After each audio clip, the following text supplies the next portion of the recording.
Maintenant, nous étudions le livre béni des Hébreux. Un frère y a tellement pris plaisir qu'il a pris les bandes et est en train de faire un livre d'enseignement sur ce sujet. Maintenant, nous allons aborder très bientôt le chapitre 11. Nous nous attendons à passer l'hiver là-dessus. Sur ce chapitre 11, concernant chacun de ces personnages, nous souhaitons revoir tout le livre et relier toutes les Écritures. J'allais le faire. Je le fais en partie pour certaines parties de ces chapitres précédents, pour faire en sorte que le livre entier se relie. Car voyez-vous, les Écritures doivent confirmer les Écritures. C'est pourquoi s'il y a quelques contradictions, si quelqu'un pense que les Écritures se contredisent, c'est une erreur. Aucune Écriture n'en contredit une autre. La contradiction, on la trouve là où l'Écriture contredit peut-être notre façon de voir la chose, mais en soi, elle ne se contredit pas. J'ai accompli maintenant 26 ans de ministère et pas une seule fois, je n'ai trouvé une chose dans la Bible qui contredise une autre qui est écrite.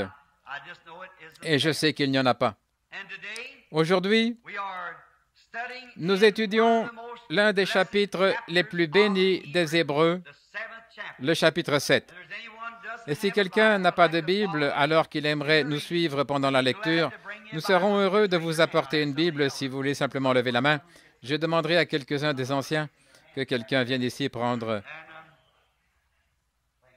Il y en a qui ont levé la main là derrière. Merci, frère. Si vous désirez une Bible, levez simplement la main et on vous l'apportera.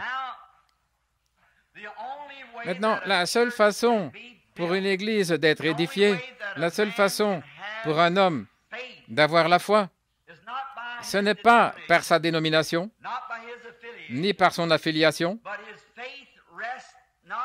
et sa foi n'est pas fondée sur les idées théologiques d'un homme, les idées d'homme, car ce n'est pratiquement rien d'autre que l'homme. Mais la seule chose en laquelle la foi trouve son solennel lieu de repos, c'est dans l'invariable et immuable parole de Dieu. La foi vient de ce qu'on entend, la parole.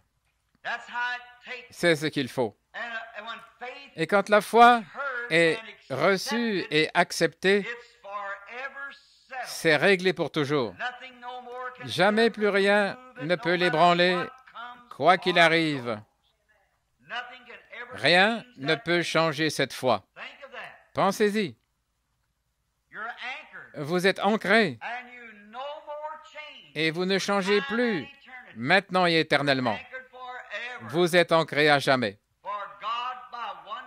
Car Dieu, par un seul sacrifice, a amené à la perfection pour toujours ceux qui sont sanctifiés ou appelés.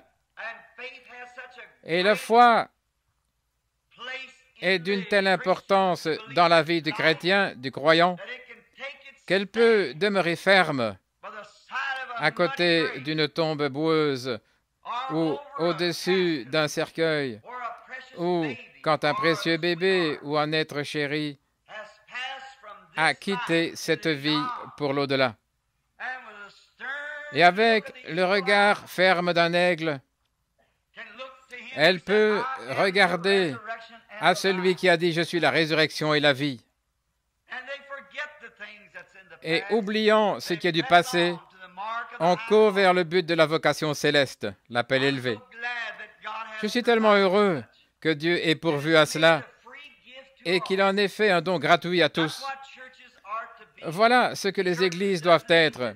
Église ne signifie pas dénomination ou organisation. Cela signifie un groupe de gens, de croyants, qui se sont réunis dans la communion de la parole. Et ici, dans ce merveilleux enseignement de Saint Paul, dans ce qui précède, dans les chapitres précédents, il a parlé d'une manière spécifique de la divinité suprême du Seigneur Jésus et de qui il était. Christ était Dieu manifesté afin que l'homme puisse le sentir et le toucher et communier avec lui. Christ, le Seigneur Jésus, était le corps dans lequel Dieu a demeuré. Dieu a été fait chair et il a habité parmi nous. 1 Timothée 3,16, sans contredit. Le mystère de la piété est grand, car Dieu a été manifesté en chair. Le grand Jéhovah est descendu et a été rendu tangible en vivant dans le corps de son propre Fils, faisant ses déclarations et réconciliant le monde avec lui-même.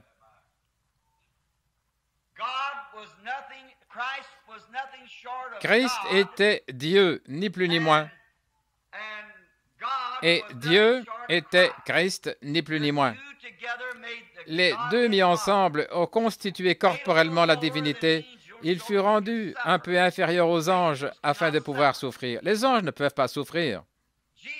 Jésus était le tabernacle dans lequel Dieu demeurait. La Bible dit au chapitre 7 des Actes des Apôtres, « Tu n'as voulu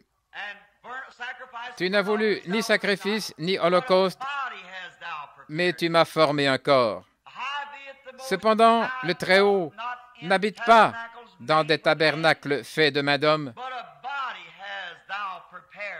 mais c'est un corps que tu m'as préparé, dans lequel il a tabernaclé ou demeuré pour communier avec l'homme. » Si Dieu le permet, dès que nous en aurons fini avec ce chapitre-ci ou avec ce livre, nous allons reculer pour prendre le livre de Ruth et montrer comment Dieu est devenu notre parent en vue de se réconcilier avec les perdus par la communion et en devenant l'un de nous. Le Rédempteur doit être un parent. Et le seul moyen pour Dieu de devenir notre parent, c'était de devenir l'un de nous. Il ne pouvait donc pas devenir un ange et être parent de l'homme. Hier soir, quand je parlais à un enfant qui avait le cœur brisé, mon partenaire, dont la mère vient juste de décéder, il m'a dit, « Oh, frère Bill, je crois que ce soir elle est un ange. » J'ai dit, « Non, Earl, elle ne sera jamais un ange. Elle est une femme ce soir, telle que Dieu l'a créée, et elle le sera toujours. Elle ne sera jamais un ange. Dieu a créé les anges. Il n'a jamais changé les hommes pour en faire des anges. Il a créé et les anges et les hommes. Les hommes ne seront jamais des anges et les anges ne seront jamais des hommes. Dieu les a créés différents.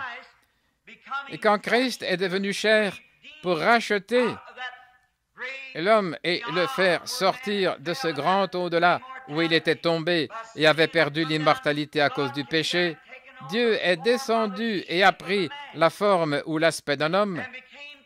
Il est devenu notre parent afin qu'il puisse porter nos péchés et notre mort. Et dans une des illustrations que nous avons données dans les enseignements précédents, simplement un petit arrière-plan afin que les nouveaux venus puissent comprendre, Dieu, sur son chemin du calvaire, pendant que l'aiguillon de la mort était sur lui et qu'il bourdonnait autour de lui pour finalement le piquer jusqu'à ce qu'il soit mort, il mourut si bien que le soleil cessa de briller. Il mourut si bien que la lune et les étoiles ne donnèrent plus leur lumière. Il devait faire cela pour que l'aiguillon de la mort soit ancré en lui. S'il était une personne immortelle, s'il était dans la théophanie ou dans l'esprit, la mort n'aurait eu aucun pouvoir là-dessus. Il a fallu qu'il devienne chair afin qu'il puisse prendre l'aiguillon de la mort. Et une fois qu'une abeille ou un insecte qui pique, une fois qu'il a enfoncé son dard, il ne piquera plus jamais. Il laisse son dard dans la chair. Et la raison pour laquelle Dieu est devenu Christ et habité dans la chair, c'était afin que l'aiguillon de la mort soit ancré dans sa propre chair. Et lorsque la mort s'est retirée de lui à la croix, elle a laissé son aiguillon. Cela ne pouvait plus jamais piquer un croyant. Elle peut bourdonner, elle peut vrombir et menacer, mais elle ne peut pas piquer, elle n'a plus d'aiguillon. Le grand saint Paul, alors qu'il marchait vers la mort, s'écria en disant, « Ô mort, où est ton aiguillon? Ô mort, où est ta victoire? » Mais grâce soit rendue à Dieu qui nous a donné la victoire par notre Seigneur Jésus-Christ, car la mort et le tombeau ont perdu leur pouvoir. Alors dimanche dernier, nous avons pris « Laissant les principes de la doctrine de Christ », c'est ce que nous avons lu au chapitre 6, « Allons jusqu'à la perfection ». Et nous avons découvert que les gens aujourd'hui, dans bon nombre d'églises, tout comme au Branham Tabernacle et ailleurs, passent trop de temps à étudier les éléments de Christ. Il était le fils d'Abraham, il était le fils d'un tel, et on retourne dans les généalogies. Mais la Bible dit, mettons de côté ces choses et allons à la perfection. Vous devez d'abord connaître la doctrine, et il vous faut ensuite connaître toutes ces choses. Et puis, mettons-les de côté, dit-il. Ce qui concerne la résurrection des morts, l'imposition des mains, les baptêmes, et toutes ces choses mortes pour Dieu. Cependant, elles n'ont point de vie en elles.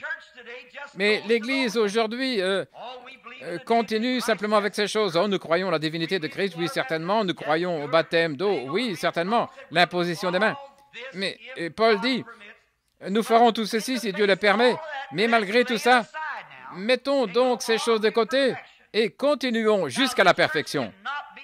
Or, l'Église ne peut être rendue parfaite par l'organisation. Cela éloigne toujours et davantage Dieu ou éloigne davantage les gens les uns des autres. On dresse des barrières, nous nous séparons comme n'ayant pas la foi.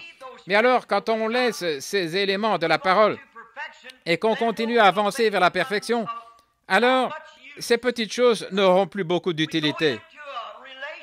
Nous entrons dans une relation et on découvre que le seul moyen pour qu'on puisse être rendu parfait, c'est d'être en Christ.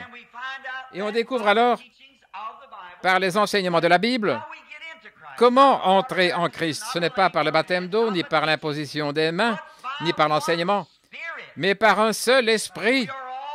Nous avons tous été baptisés pour former un seul corps et nous avons été rendus parfaits par ses souffrances. Alors nous devenons différents, nous pensons différemment, nous agissons différemment, nous vivons différemment. Ce n'est pas parce que c'est un devoir ou parce que nous sommes membres de l'Église, mais c'est à cause de l'amour que Dieu a répandu dans nos cœurs par le Saint-Esprit. Cela fait de nous des concitoyens du royaume de Dieu. Alors il n'y a ni dénomination, ni barrière. Nous sommes tous un seul grand corps.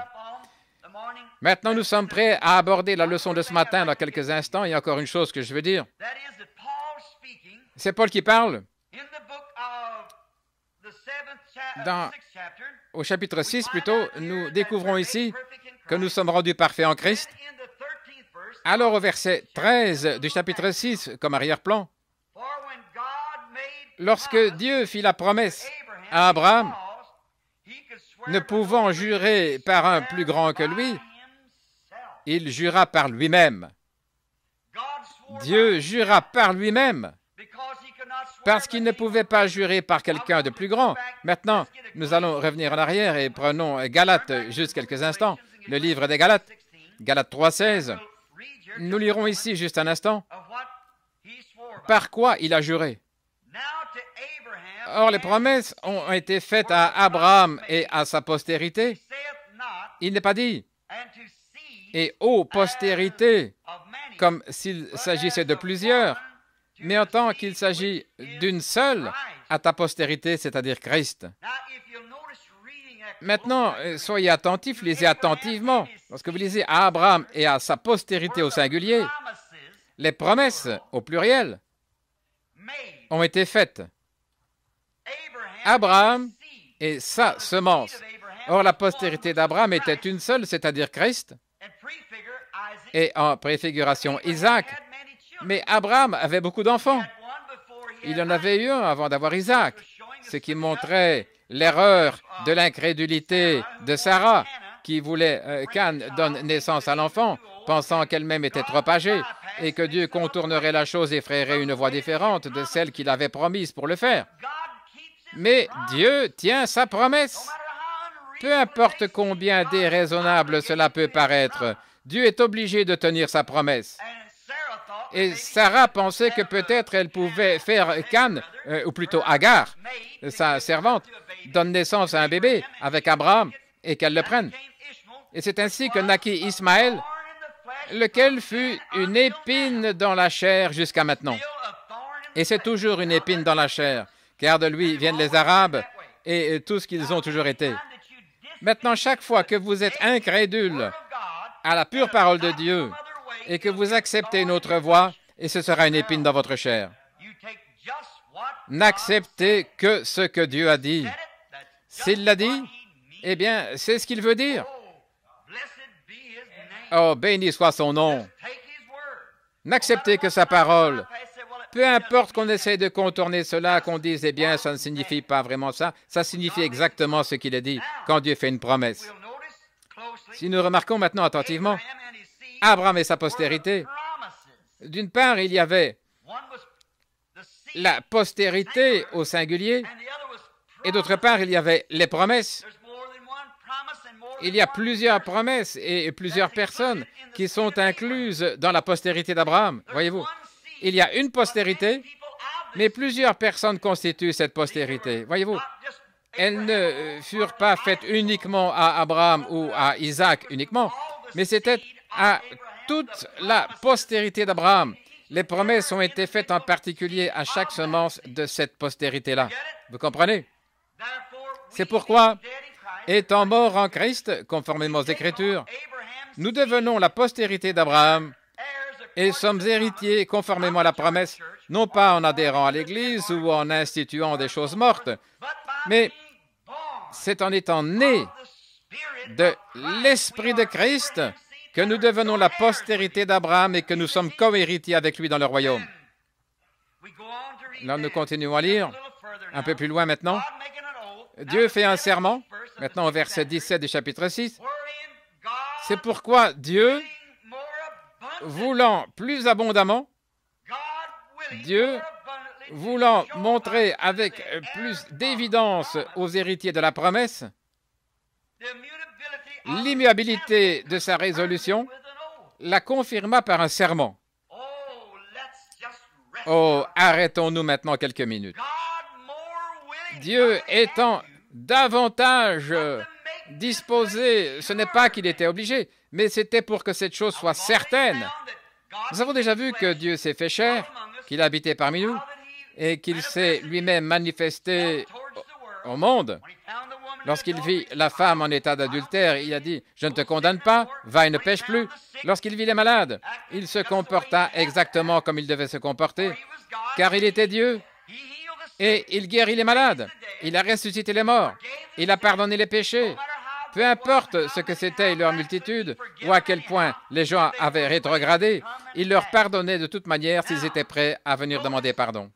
Maintenant, remarquez, si Dieu a agi une fois dans une certaine circonstance, et si cette même circonstance se présente une nouvelle fois, il doit agir la seconde fois comme il l'a fait la première fois, sinon il serait injuste.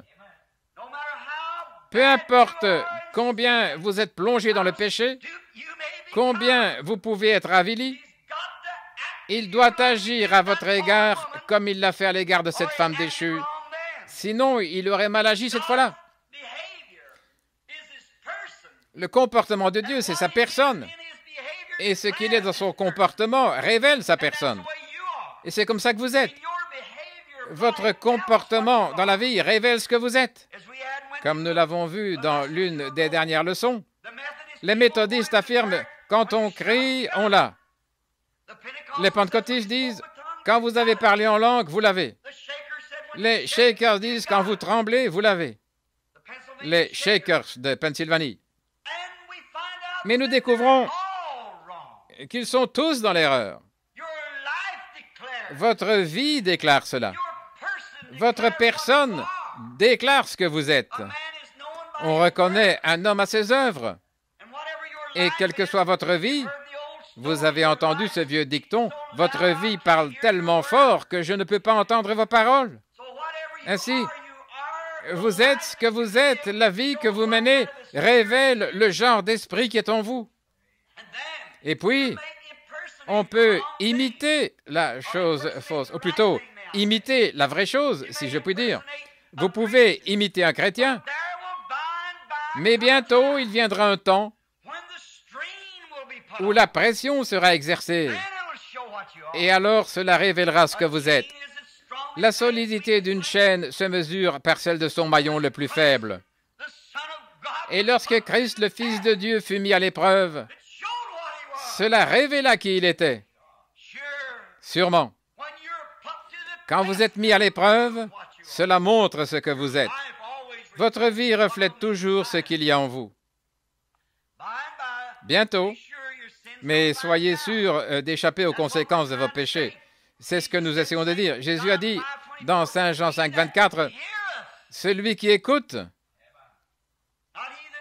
pas celui qui tremble, ni celui qui parle, mais celui qui entend ma parole et qui croit à celui qui m'a envoyé, a la vie éternelle et ne viendra jamais en jugement, mais il est passé de la mort à la vie. » Il s'agit de votre foi.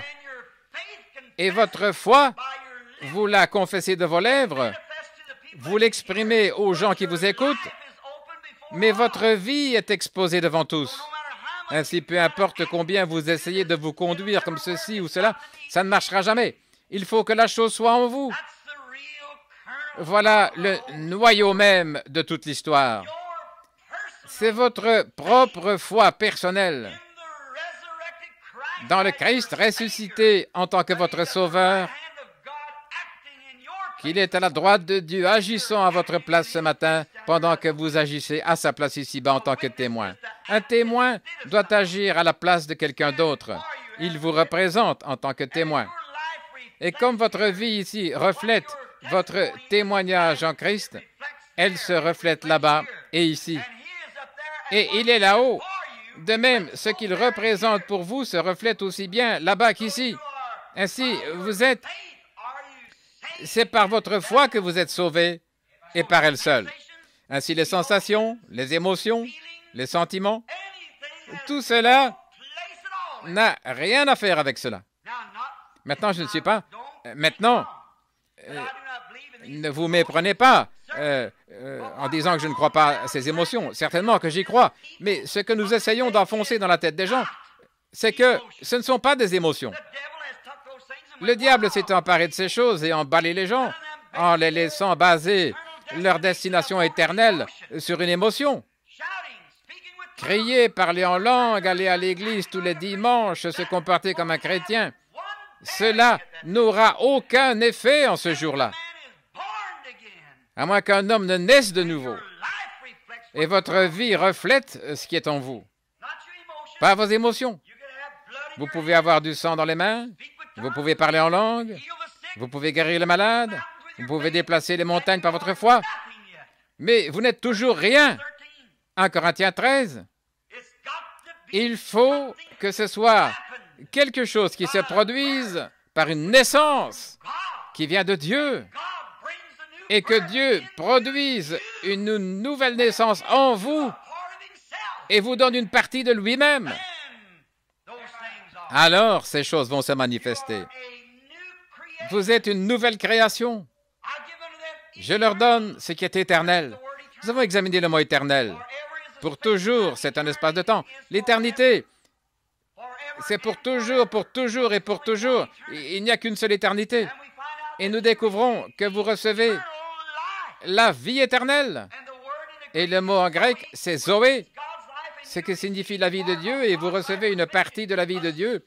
Cela fait de vous un fils spirituel de Dieu. Et vous êtes aussi éternel que Dieu. Vous n'avez pas de fin, vous êtes infini parce que vous n'avez pas eu de commencement. Tout ce qui a un commencement a une fin, et ce qui n'a pas de commencement n'a pas de fin. Combien nous aimons cette précieuse parole. Combien le chrétien devrait être établi dans la foi qui a été transmise aux saints une fois pour toutes et ne pas être ballotté d'un lieu à l'autre et adhérer à diverses églises. Quelle que soit l'Église à laquelle vous désirez adhérer, c'est en ordre, pourvu que vous soyez chrétien. Mais commencez par le commencement, c'est-à-dire par cette naissance qui fait que vous deveniez apparenté à Dieu comme Dieu est devenu votre parent. Il est devenu parent afin de vous ressusciter. Avant de vous ressusciter, il doit vous donner la vie éternelle. Alors Dieu devait devenir parent pour subir la mort. Afin de vous ressusciter, vous devez être apparenté à lui afin de faire partie de la résurrection. Vous voyez ce que c'est? C'est un échange. Dieu est devenu vous afin que vous puissiez devenir Dieu. Dieu est devenu une partie de vous, la chair, afin que par grâce vous deveniez une partie de lui, pour avoir la vie éternelle. C'est une très belle image. Oh, nous aimons ça. Dieu, voulant plus abondamment, il n'était pas obligé, mais il était désireux. J'en suis si heureux, pas vous, que notre Dieu soit désireux. Regardez, qu'en serait-il s'il n'était pas longanime? Quels sont les fruits de l'esprit? L'amour, la joie, la fidélité, la paix, la longanimité. Voilà une partie de Dieu qui est en vous. Et la patience, portant les fardeaux les uns des autres, vous pardonnant mutuellement, comme Dieu vous a pardonné à cause de Christ. L'Esprit de Dieu qui est en vous vous rend ainsi. Et alors, quand Dieu était ici-bas et qu'il est devenu vous, qu'il est devenu péché, quand il a pris votre péché, il l'a porté pour vous et a subi le châtiment à votre place. Dieu est longanime, portant nos fardeaux.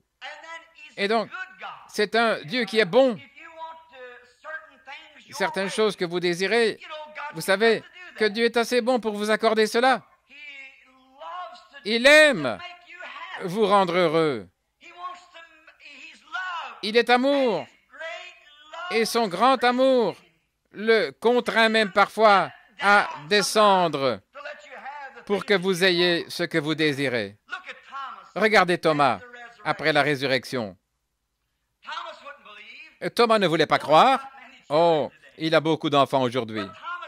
Mais Thomas disait, non, non, il me faut avoir une preuve.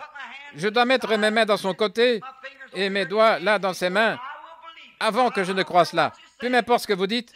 Voyez-vous, il était à l'instant même complètement en dehors de la ligne des Écritures. Vous êtes censé le croire. Ainsi il a dit, je dois avoir une sorte d'évidence comme preuve. Et Jésus est apparu, qu'il est bon. Il a dit, viens Thomas, si c'est ça que tu veux, eh bien, tiens, tu peux l'avoir. C'est ainsi que nous sommes. Nous disons, Seigneur, je dois parler en langue, je dois crier, je dois... Oh, vas-y, je permettrai que tu aies cela. Il est bon. Alors il a mis les mains dans son côté, puis il a dit, oh, c'est mon Seigneur et mon Dieu. Il a dit, Thomas, maintenant tu crois parce que tu as vu. Mais combien plus grande est la récompense de ceux qui n'ont pas d'évidence, mais qui croient cependant. Vous y voilà. C'est à cela que nous devons en arriver. Combien plus grande est la récompense de ceux qui n'ont rien vu et qui cependant croient. C'est par un acte de foi que nous l'acceptons. Maintenant, je crois que les signes accompagnent les croyants. Mais commençons par le commencement. Vous pouvez avoir les signes sans avoir la chose. Paul a dit, je pourrais parler en langue comme les hommes et les anges, et je ne suis rien. Je peux déplacer les montagnes par la foi, et je ne suis rien. Je pourrais comprendre la Bible au point de connaître tous les mystères de Dieu, et je ne suis rien. Voyez-vous, ça, ce sont des dons du Saint-Esprit sans le Saint-Esprit. Le Saint-Esprit, c'est Dieu, et Dieu est amour, joie, paix, longanimité, bienveillance, patience. C'est ça l'Esprit de Dieu. Voilà ce que Dieu suscite au dernier jour par cet Esprit. Dieu voulant montrer avec plus d'évidence aux héritiers de la promesse, Dieu désirant montrer, qui sont les héritiers? Étant morts en Christ, nous devenons la postérité d'Abraham et nous sommes des héritiers. Oh, est-ce que ça pénètre? Nous sommes héritiers du royaume de Dieu par une promesse faite sous serment. Dieu n'était pas obligé de jurer, sa parole est parfaite. Mais en plus, il jura par lui-même, car il n'y a pas de plus grand que lui.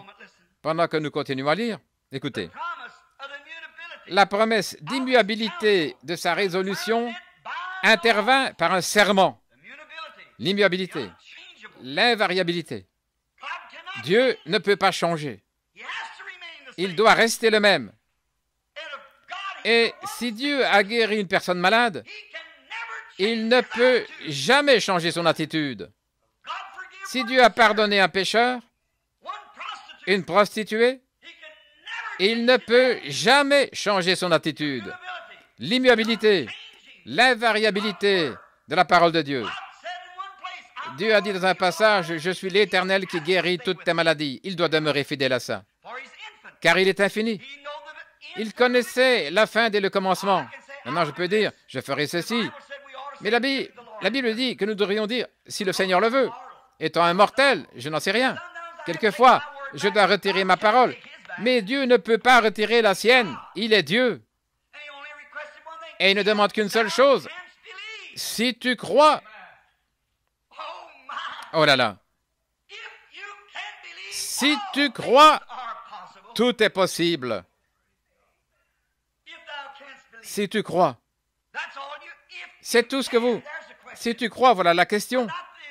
Et la question n'est pas dans la parole de Dieu. À cause de son immuabilité, il ne peut pas changer. Comme c'est merveilleux. Maintenant, écoutez.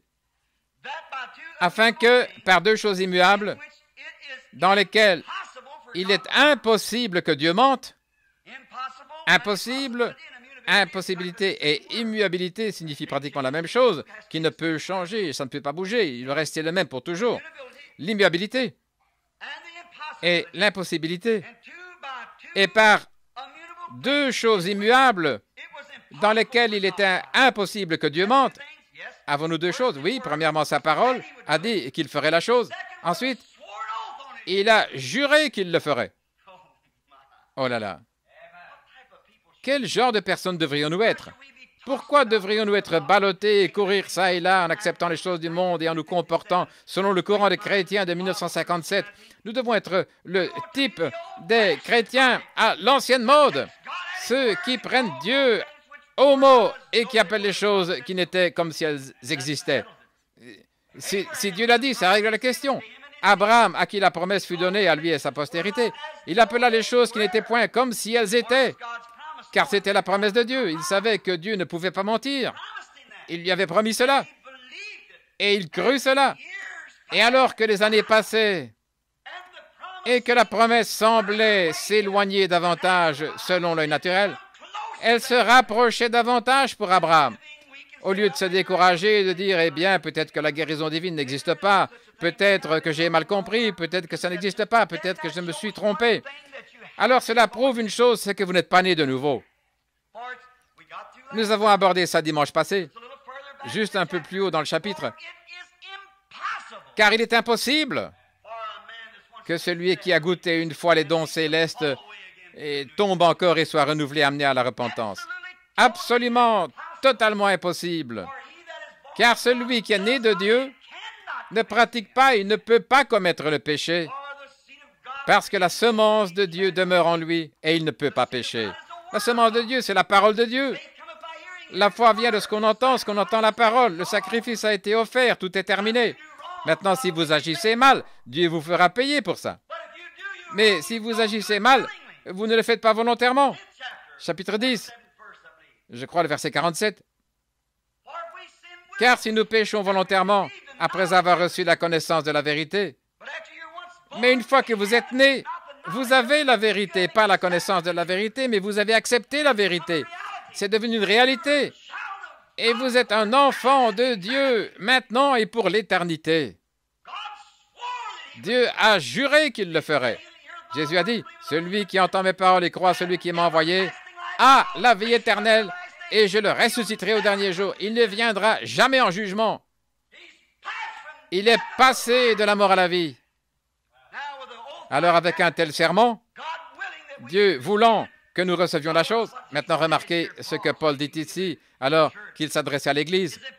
C'est impossible que Dieu mente. Nous devons trouver un puissant encouragement. Pas, eh bien, si les baptistes ne me traitent pas comme il faut, j'irai chez les méthodistes, voyez-vous. Nous devrions trouver un puissant encouragement. Nous, dont le seul refuge a été de saisir l'espérance qui nous était proposée. Maintenant, lisons donc le dernier ici. Cette espérance, nous la possédons comme une ancre de l'âme. L'espérance, le serment de Dieu, nous la possédons comme une ancre de l'âme, sûre et solide. Elle pénètre au-delà du voile.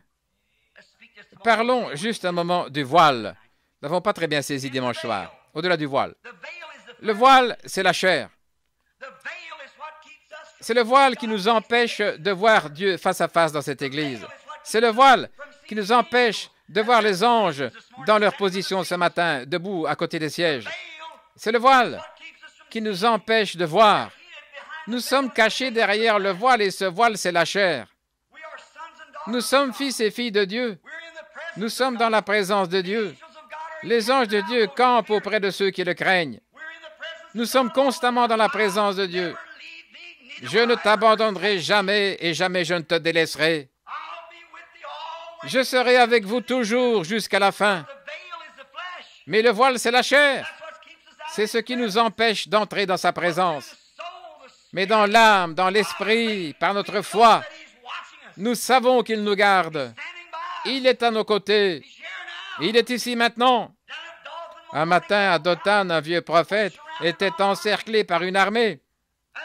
Et son serviteur vint disant, « Oh, mon père, le pays tout entier est encerclé par les étrangers. » Et Élie s'est levé et a dit, « Eh bien, mon fils, ceux qui sont avec nous sont plus nombreux que ceux qui sont avec eux. » Il écarquilla les yeux et regarda tout autour de lui, il ne voyait rien. Il a dit, « Oh Dieu, je voudrais que tu lui ouvres les yeux, que tu lui ôtes le voile. » Et lorsque le voile tomba de ses yeux, il y avait des chars de feu autour de ce vieux prophète. La montagne était en feu avec des anges et des chars.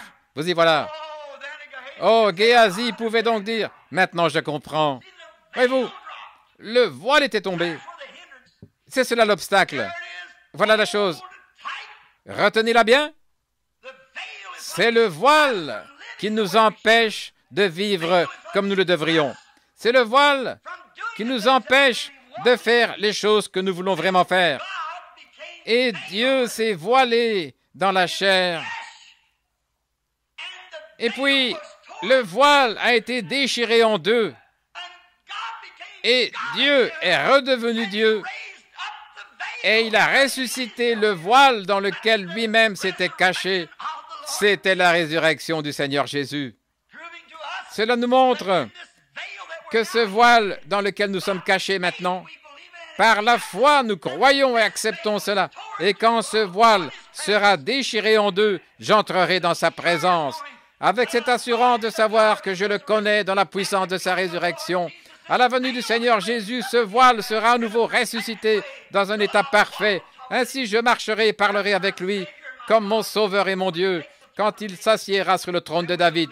Et nous vivrons pour toujours dans ce voile, après qu'il aura été rendu parfait. Dans ce voile-ci, il y a le péché. Peu importe. Ne vous imaginez jamais que vous aurez ce corps glorifié sur cette terre.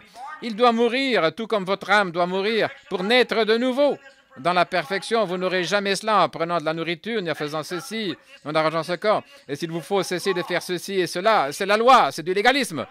Nous ne croyons pas aux formes légalistes du salut. Nous croyons que c'est par la grâce que nous sommes sauvés. Ça ne dépend pas de vous. Vous n'avez rien à voir là-dedans. C'est l'élection de Dieu. Nul ne peut venir à moi si mon Père ne l'attire. C'est vrai. Tout ce que Jésus est venu faire, c'était chercher ceux que le Père a connus d'avance et qu'il a prédestinés avant la fondation du monde à devenir fils et filles de Dieu. Amen. Ça ne dépend ni de celui qui veut, ni celui qui court, mais de Dieu qui fait miséricorde. C'est Dieu qui fait cela. Vous ne pouvez pas du tout vous vanter. Vous n'avez rien fait. Dieu, par grâce, vous a sauvé. Ce n'est pas vous-même. Si c'était le cas, vous auriez de quoi vous vanter. Mais vous n'avez rien de quoi vous vanter. C'est à lui que revient toute la gloire. C'est à lui. Il vous a donc donné cette espérance certaine. Il a juré que c'était impossible que ses enfants soient perdus.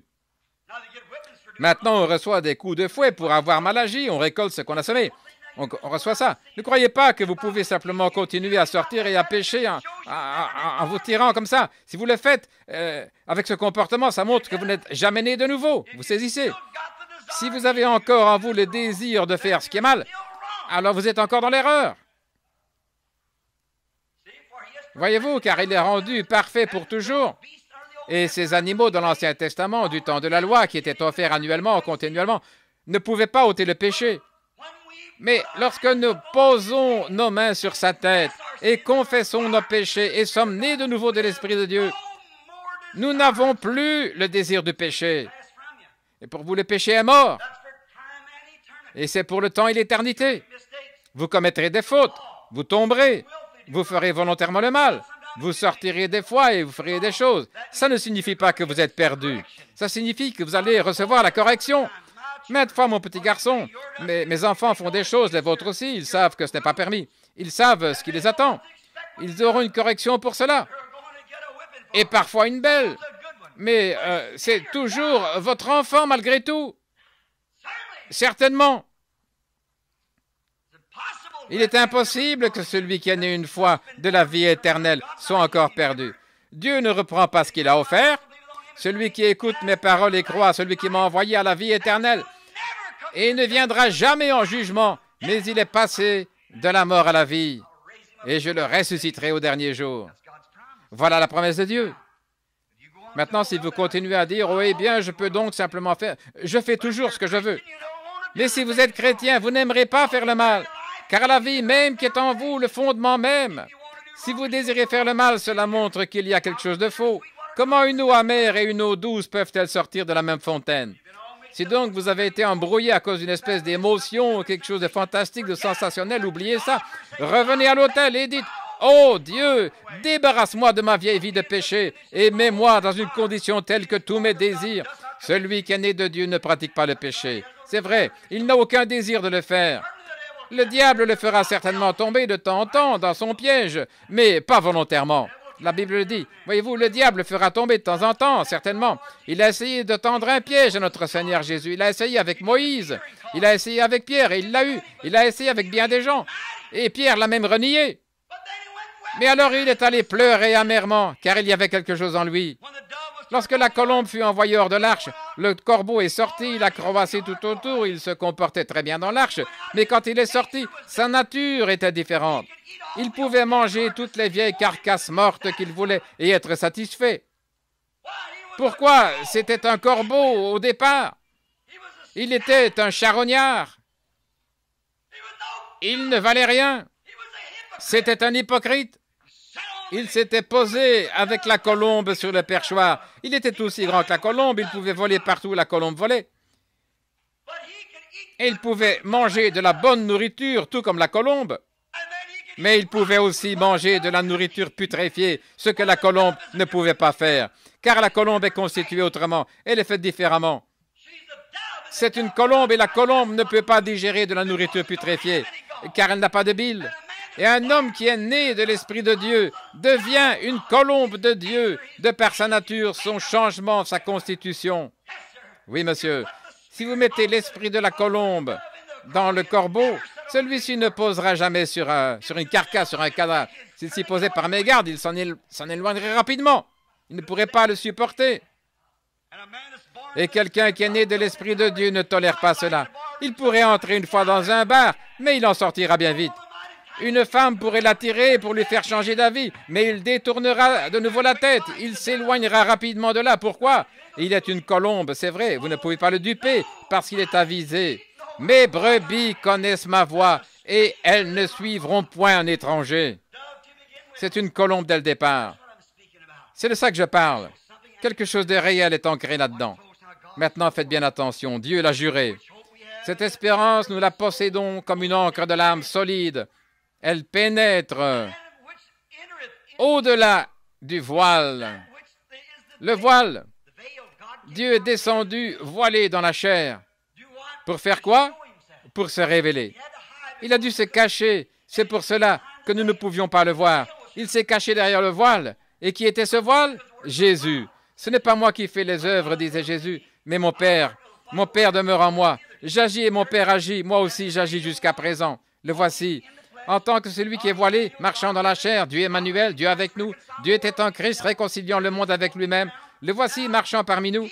Eh bien, il est descendu et a fait la sanctification, ou la provision, ou plutôt la propitiation, afin que par l'offrande de sa mort, il paye le salaire du péché pour revenir demeurer en nous. Alors la foi que nous avons est une foi voilée, une personne voilée. C'est pourquoi nous ne regardons pas aux choses que nous voyons à travers ce voile-ci. Ce voile a de l'instruction, il fait des choses, il dit des choses. C'est quelque chose de scientifique. Mais l'Esprit de Dieu vivant, qui demeure ici à l'intérieur, appelle les choses qui n'étaient point comme si elles étaient, du moment que Dieu l'a dit. Voilà le voile. Nous sommes voilés. Eh bien, un jour, il ressuscitera ce voile, lequel naîtra non pas d'une femme par le désir sexuel de l'homme et de la femme, mais par la volonté de Dieu. Il parlera et la chose s'accomplira. Alors nous aurons un corps comme son propre corps glorieux. Nous serons voilés afin que nous puissions nous parler, nous serrer la main. Maintenant, lorsque nous partons d'ici, il y a un tabernacle, une théophanie, qui est juste l'image d'un homme, qui ne mange pas, ne boit pas, ne dort pas, qui est toujours éveillé. C'est là que nous allons. Mais ils attendent sous l'autel, criant, « Seigneur, jusqu'à quand pour revenir ?» Parce qu'ils désirent se serrer la main. Ils veulent s'asseoir, manger, se parler. Ce sont des humains. Que le nom du Seigneur soit béni. Au commencement, Dieu fit l'homme à son image, il le fit ainsi. On communiait l'un avec l'autre parce qu'on se connaissait. Nous aimons ce que Dieu a fait de nous parce que nous avons été faits ainsi. Et à sa glorieuse venue, ceux qui seront prêts seront ainsi pour toujours. Immortels, nous serons à sa ressemblance. Oh, béni soit ce nom de Christ. Et maintenant, nous avons les arts de notre salut. Quand nous l'acceptons comme notre sauveur personnel, notre guérisseur, toutes ces autres rémunérations sont les dividendes versés sur la police d'assurance. Vous savez ce qu'est une police d'assurance. Vous pouvez en retirer des dividendes jusqu'à la valeur nominale. Vous pouvez certainement retirer des dividendes, et nous sommes en train de retirer des dividendes. Seulement, ce qu'il y a, c'est que dès que nous retirons des dividendes, les rémunérations se reconstituent. Une fois, un agent d'assurance m'a dit, « Billy, j'aimerais te vendre une assurance. » J'ai dit, « J'en ai une. » Ma femme s'est retournée et m'a regardé. Eh bien, je n'ai rien contre les assurances, mais certaines personnes n'ont pas d'assurance. Alors, ma femme me regardait drôlement, elle a dit, « Tu as une assurance, toi ?» J'ai dit, « Bien sûr. » Elle n'en savait rien. Elle a dit, « Eh bien, Billy, quel type d'assurance tu as ?» J'ai dit, « Assurance bénie.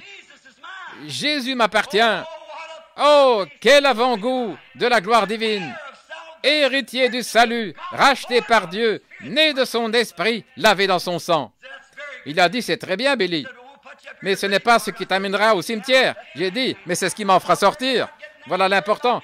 Je ne me préoccupe pas de comment y aller, mais je me préoccupe de comment en sortir. Et j'ai l'assurance par le serment du Dieu d'éternité qu'il me ressuscitera au dernier jour à la ressemblance de son Fils. Je marcherai avec assurance et j'aurai une consolation et une encre de l'âme, car étant dans ce voile, il y a quelque chose d'invisible qui me tient ancré là dans le rocher des âges. Que les eaux montent et mugissent, cela ne change rien. Mort, péril ou quoi que ce soit d'autre, rien ne nous séparera de l'amour de Dieu. Mon ancre tient au-delà du voile. Quand les flots s'élèvent, qu'ils se brisent, que les infidèles surgissent, le croyant né de nouveau possède une ancre. Vous ne voyez pas encore à travers ce voile, mais je sais que mon ancre tient là au rocher des âges, qui est une promesse sous serment qu'il me ressuscitera au dernier jour. Il n'est pas étonnant que vous puissiez regarder la mort en face et dire « Où est ton aiguillon? Et tombe, où est ta victoire? Mais grâce soit rendue à Dieu qui nous donne la victoire par notre Seigneur Jésus-Christ. » Nous sommes dans le précurseur. Oh là là, nous n'arriverons pas à notre leçon. Nous avons un précurseur. Avez-vous déjà remarqué, en Occident, souvent le long de vieilles pistes, il y avait un avant-coureur, un éclaireur. Si dans le convoi de chariots on crevait de soif, l'éclaireur précédait en courant. Et s'il voyait des tribus d'Indiens, il les contournait. Et il cherchait où il y avait une fontaine d'eau.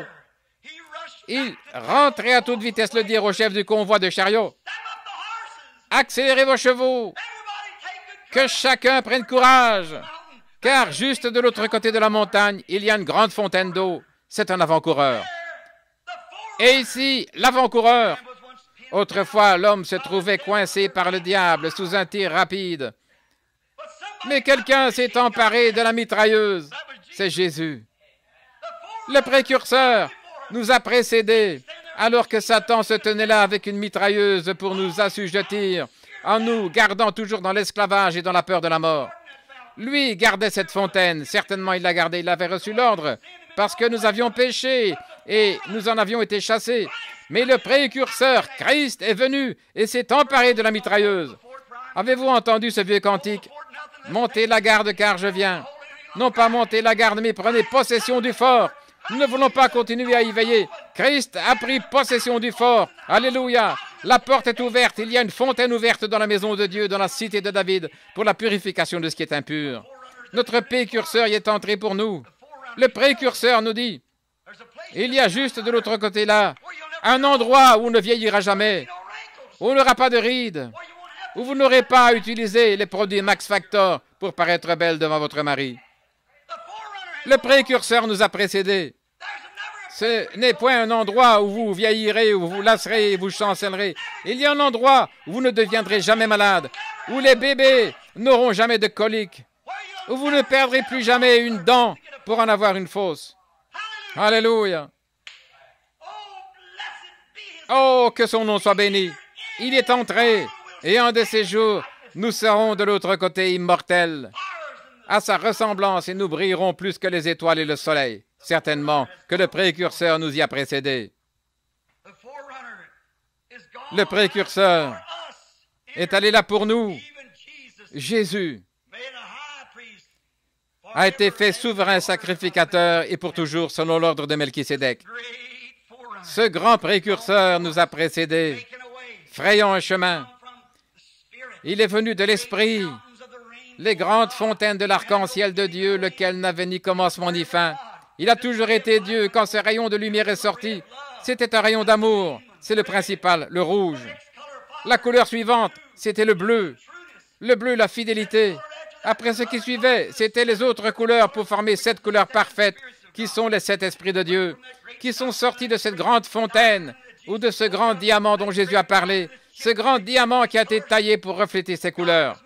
Dieu a été fait chair et habité parmi nous, afin de refléter sa bonté et sa miséricorde parmi nous par des dons miracles et des prodiges.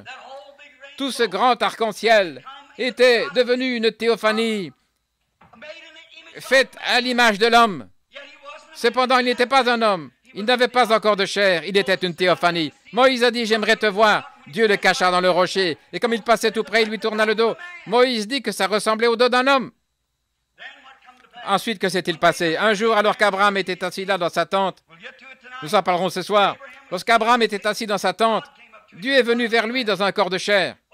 Eh bien, direz-vous, frère Branham, nous allons le voir là où il a rencontré Abraham, selon l'ordre de Melchisédek, un corps de chair, et c'était Dieu. Certainement qu'il l'était. C'était Dieu dans la chair. Vous dites, alors, frère Branham, pourquoi devait-il revenir pour naître? En ce temps-là, il n'était pas né, il avait simplement été créé dans un corps dans lequel il a habité. Melchisédek était le roi de Salem, c'est-à-dire le roi de Jérusalem, ce qui veut dire roi de paix. Il n'avait ni père, ni mère, ni commencement, ni fin de jour. Jésus avait un père et une mère, et un commencement de jour et une fin de vie. Mais il a été fait selon l'ordre de Melchisédek, lequel n'avait ni commencement de jour, ni fin de vie. Melchisédek, c'était Dieu lui-même. Melchisédek était Jéhovah Dieu, le même qui rencontra Abraham dans sa tente des années plus tard, et qui lui, ayant tourné le dos, lui dit, « Pourquoi Sarah a-t-elle ri ?» C'est vrai. C'était lui qui se tenait là regardant en direction de Sodome. Abraham l'a reconnu parce qu'à l'intérieur de son voile, il y avait une encre qui gardait cette promesse. Ce n'est pas parce qu'il avait une certaine sensation, mais Dieu lui avait fait cette promesse. Et quand il est entré en contact avec ce grand aimant, il savait que c'était là dans cette chair. Il a parcouru un bout de chemin avec Abraham. Il a parlé avec lui disant, « Je ne cacherai pas ces choses à Abraham, vu qu'il est l'héritier du monde. Je ne lui cacherai pas. » Aussi, Abraham, je vais te dire ce que je vais faire là à Sodome, tout ce qu'il allait faire. Et dès qu'il eut béni Abraham, il retourna dans l'espace. Un homme qui s'était tenu là, ayant de la poussière sur ses vêtements. Un homme. Et non seulement ça, mais il a mangé la chair d'un veau qu'Abraham avait tué, et il a bu du lait de vache, et il a mangé un gâteau de maïs avec du beurre. C'est l'exacte vérité. Et puis, il est redevenu une théophanie. Qu'était-ce? Pourquoi ne l'a-t-il pas pris alors? Il n'était pas encore né comme vous et moi, mais il devait naître dans la chair afin de pouvoir retenir cet aiguillon. C'était là un corps créé. C'était un corps pour lequel il avait simplement retiré le calcium et la potasse de la terre et il avait soufflé et il est entré là-dedans. C'était comme Melchisédek, il est entré dans ce corps où il pouvait marcher devant lui étant voilé. Un voile qu'il a lui-même créé, non pas un voile créé par une femme, issu du sein d'une femme, d'une cellule, jamais. Mais il a créé ceci et il est entré et il a parlé selon l'ordre de Melchisédek. Qui était ce Melchisédek? En effet, ce Melchisédek, roi de Salem, c'est-à-dire Jérusalem, prince du Dieu très haut, certainement, qui est là au-devant d'Abraham lorsqu'il revenait de la défaite des rois qui le bénit et à qui Abraham donna la dîme de tout, qui est d'abord roi de justice d'après la signification de son nom, ce grand amour, ce grand esprit au commencement, roi de justice, ensuite roi de Salem, c'est-à-dire roi de paix, qui est sans père, sans mère, sans généalogie, qui n'a ni commencement de jour ni fin de vie. Qui était-ce? Il n'a jamais été enfanté, il ne mourra jamais. Qui est-ce? C'était Dieu, bien sûr, en préfiguration du Seigneur Jésus. Certainement, mais il devait venir par une femme, de la même manière que vous venez par la femme. Il devait venir comme vous êtes venu, afin de vous ramener à lui. Alléluia! Grâce étonnante, quel doux son, qui a sauvé un pauvre et misérable aveugle comme moi. J'étais perdu, mais maintenant je me suis retrouvé par sa grâce. J'étais aveugle, mais maintenant je vois. Je comprends ce qu'il a dû faire. Dieu est devenu moi, afin que moi, par grâce, je devienne une partie de lui. Il a pris mes péchés, afin que par sa justice, j'ai la vie éternelle. Je n'avais pas de choix. Ma nature était celle d'un pécheur. Je n'étais pour rien. J'étais né du monde enfanté dans l'iniquité, venu au monde proférant des mensonges. Pas de chance du tout, rien, pas même un désir. Dites à un cochon qu'il agit mal en mangeant de la boue, si vous voulez bien le faire. Voyez, s'il vous écoutera. Dites à un corbeau qu'il agit mal en mangeant de la charogne, et voyez ce qu'il vous dira, s'il pouvait parler. Il dira, occupez-vous de vos affaires, certainement. Oh, mais cette grâce de Dieu qui a changé cette nature et m'a donné la possibilité d'avoir le désir et de languir et d'avoir soif. Car ta bonté vaut mieux que la vie, ô mon Dieu.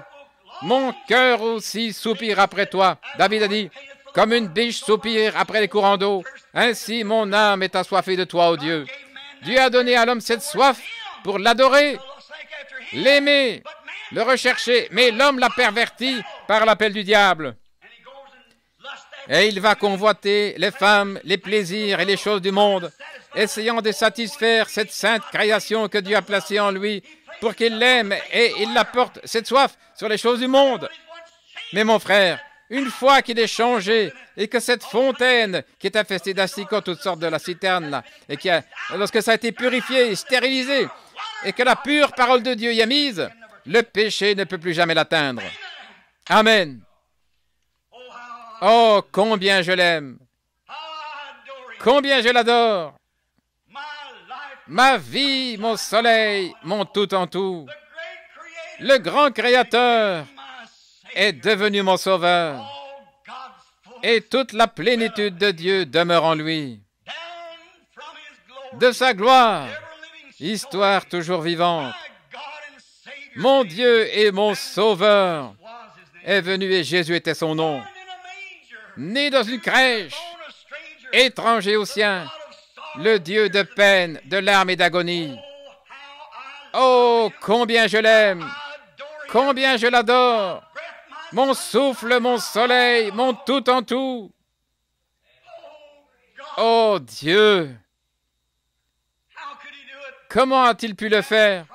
Les hommes ont essayé de décrire cela. Quelqu'un a dit, si nous remplissions l'océan d'encre, et si chaque paille sur la terre était une plume, et tous les cieux un parchemin, et tout homme un scribe, écrire l'amour du Dieu céleste, comment ce grand Dieu du ciel est devenu chair et a pris mon péché.